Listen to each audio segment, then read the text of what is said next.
I've been really lucky in that I get to support women from all around the world and hear their questions, their stories, and specifically the really wild cultures that, or the really wild traditions that their cultures have specifically for the period right after birth. So I thought I would share some of these like really wild traditions with you. All right, so the first one, in a lot of Chinese households, a woman is expected to stay in her house with a newborn for the first 30 days after birth, which is actually a pretty common custom in a lot of different cultures. It's something that I plan to do during my next postpartum period, whenever that is going to be. I thought that I had to like get out there and prove that I could like still exist in the world with a brand new baby, and it was way too much. I'm totally doing the staying in and around the house for the first 30 days tradition. I'm into that. The other thing with the Chinese women is a lot of them abstain from eating fruit, drinking cold water, or showering for those 30 days. While many women no longer follow the shower thing, they still do the food and drink restrictions. That's still honored. The cool thing is this period for a lot of Chinese women also comes with a confinement nanny. And in a lot of ways, this is like a postpartum doula in the United States. And this is a woman that supports them in cooking, cleaning, taking care of baby. So I love that part of this tradition. And with the cold water, I think that a lot of that is based on the belief that it's really important for women to have more like warm foods and liquids in the postpartum period. That's believed to support the healing of the body. Okay, so the next one is there is a really interesting Navajo belief that a baby's soul makes the transition from the spirit to the physical world the first time that they laugh. And I was just thinking it was gas. So the other interesting thing is this tradition, it results in a large party to commemorate that first laugh, and again, that transition from the spirit world to the physical world. And the person that makes the baby laugh gets the honor of paying for the party. So that's an interesting twist on that tradition. The Igbo people, I hope I'm pronouncing that right, in West Africa, they bury the placenta at the foot of a palm or a fruit tree and believe that the plant will flourish in proportion to the child's success throughout life. So no pressure, kids, but if that apple tree isn't blooming, you're being lazy. But yeah, there's like a placenta funeral essentially, and they honor everything that the placenta did, which I think is so cool because a lot of times the placenta is just discarded and we don't really tune into how amazing it is. I mean, you grew a brand new organ, which is usually like pretty substantial. It's usually pretty big. And that is what nurtured your baby and allowed your baby to develop and grow. So I think it's kind of cool to do something to honor the placenta. Okay, I think this one's pretty funny. In some Muslim cultures, they sacrifice a sheep and shave the baby's head on the 7th day of their life. Their hair is then weighed, and that amount of silver is given to a charity. We would have been giving $0 to charity because my son did not have any hair until he turned 1. He was straight bald. And in addition, the meat from the sheep sacrifice is often distributed to friends, family members, or the poor. Okay, more head shaving. So the Hindus, they also shave the baby's head soon after birth, and they sprinkle it on a holy river.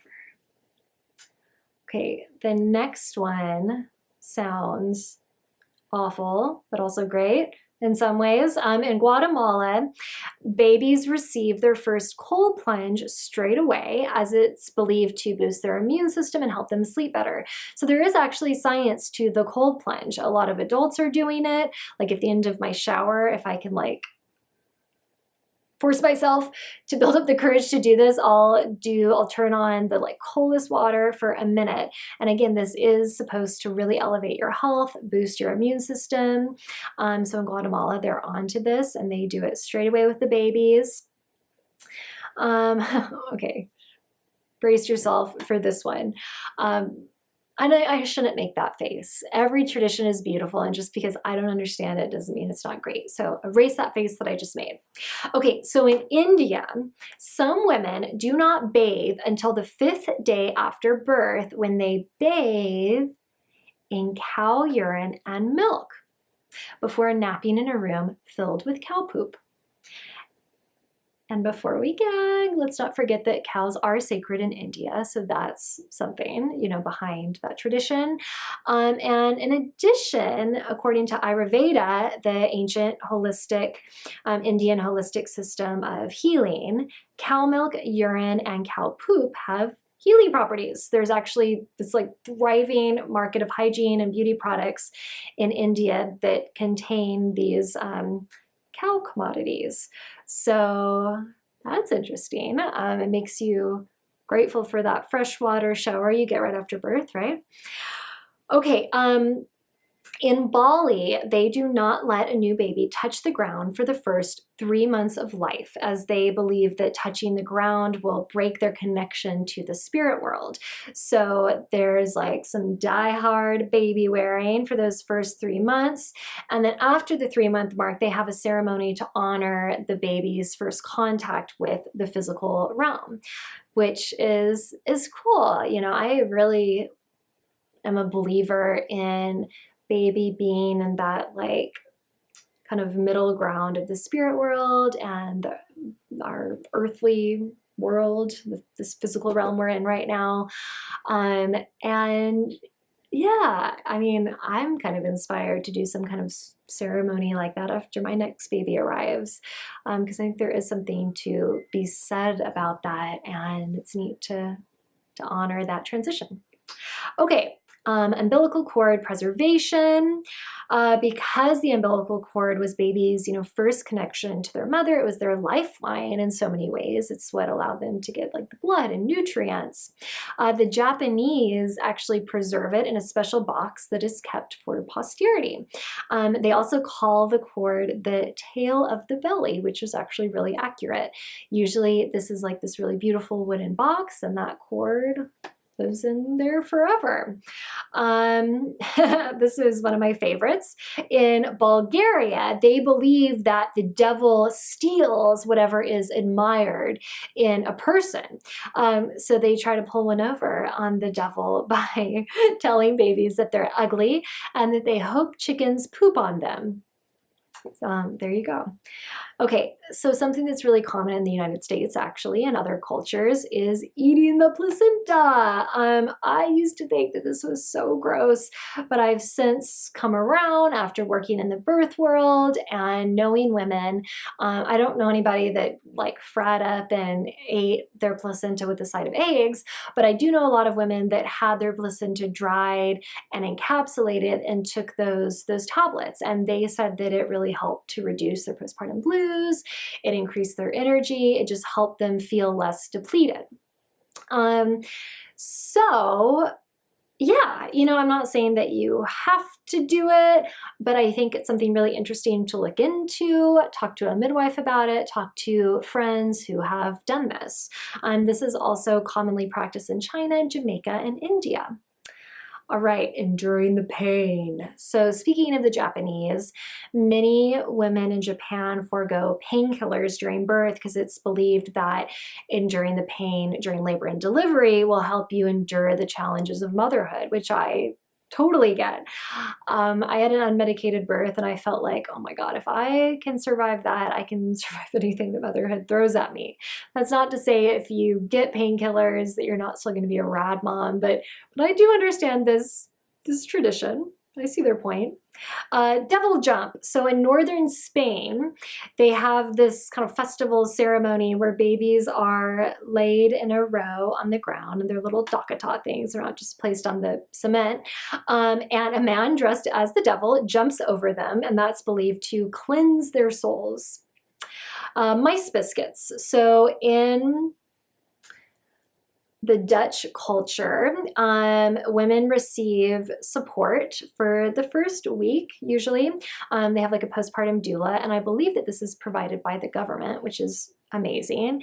And a tradition of a lot of these like postpartum doulas is that they create what's called biscuits with mice to celebrate the occasion. And these rodent biscuits they're just cookies covered with candied anise seeds. I hope I'm pronouncing that right. They have like a licorice-like flavor, and the reasoning behind this is that the anise is a symbol of fertility, and it can actually help to improve lactation. So essentially, it's a form of like lactation cookies, which is very practical. Name regulation. So I've heard different things about this, but if it's true, it is really interesting.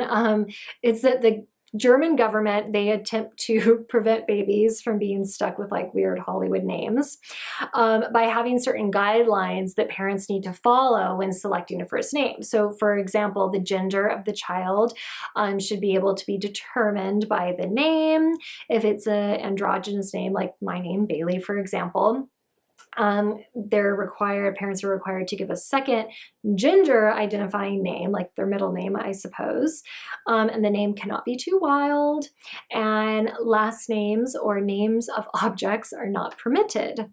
So you cannot name your child Apple or water bottle or whatever you were thinking. What do you think about that one? Do you think it is fair of them to regulate that? I don't know. I mean, I kind of think people should be able to name their child whatever they want, but then I also understand kids being frustrated about being stuck with a really oddball name. So I don't know. Let me know your opinions in the comments below.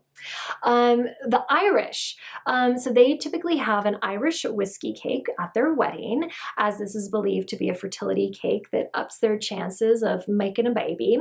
And the top tier of the cake is usually saved in the freezer for the babies, their future babies' christening. And so during that christening, the cake is served to guests, and crumbs from the cake are also sprinkled on baby's forehead as, you know, a wish of a long, prosperous life and some Irish luck. All right, and the final one, so in Brazil, I don't know how I feel about this one. It's customary for the new mom to have all of these pre-purchased gifts that she gives to guests that come and visit her. So like candies, small souvenirs. I mean, I don't know. I'm of the mind that the people coming to visit the mom that just pushed a baby out or just went through a cesarean birth, she's the one that deserves the gifts. But to each their own, and that is very nice of them to offer gifts to those guests. Have you heard of any other really interesting traditions that you want to share? Or what are your thoughts on the ones that I just shared with you? Are there inconsistencies? Have you heard something different about those traditions? I would love to hear your opinions.